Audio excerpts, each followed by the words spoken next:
میں جنگل بیابان سے گزر رہا تھا، آگ اگلتے ہوئے سورج کے نیچے میں کوئلوں کی طرح تپتی ہوئی ریت پہ ننگے پاؤں جا رہا تھا، میرا سر بھی ننگا تھا، میرے پاؤں بھی ننگے تھے، اور میں شکوہ کر رہا تھا اپنے رب سے کہ میں علم دین حاصل کرنے کے لیے گھر سے نکلا مگر میرے سر پر بھی کچھ نہیں ہے، میرے پاؤں بھی ننگے ہیں، جل رہے ہیں پاؤں بھی، سر بھی جل رہا ہے۔ اتنے میں شہر کے قریب پہنچ گیا، بستی کے قریب پہنچ گیا، مسجد سے اذان کی آواز آئی، میرے قدم مسجد کی جانب اٹھ گئے۔ جب مسجد کے دروازے میں گیا تو وہاں ایک عجیب منظر دیکھا، ایک بندہ بیٹھا بھیک مانگ رہا تھا جس کے پاؤں نہیں تھے۔ میں نے فوراً اسی تپتی زمین پر سجدے میں سر رکھ دیا، مولا تیرا شکر ہے مجھے کم از کم پاؤں تو دیے ہیں نا، اگر جوتا نہیں دیا تو نہ صحیح پاؤں تو دیے ہیں نا، میں تیری رضا پہ راضی۔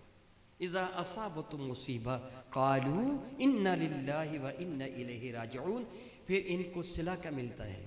اولئک علیہم صلوات من ربہم ورحمہ، یہ وہ لوگ ہیں جن پر ان کے رب کی جانب سے صلوات کا نزول ہوتا ہے۔ اور دوسری جگہ کیا ہے؟ میرا اللہ فرماتا ہے ان اللہ و ملائکتہ یصلون علی النبی، اللہ اور اس کے فرشتے صلاۃ بھیجتے ہیں نبی محتشم رحمت عالم صلی اللہ تعالی علیہ وآلہ وسلم پر۔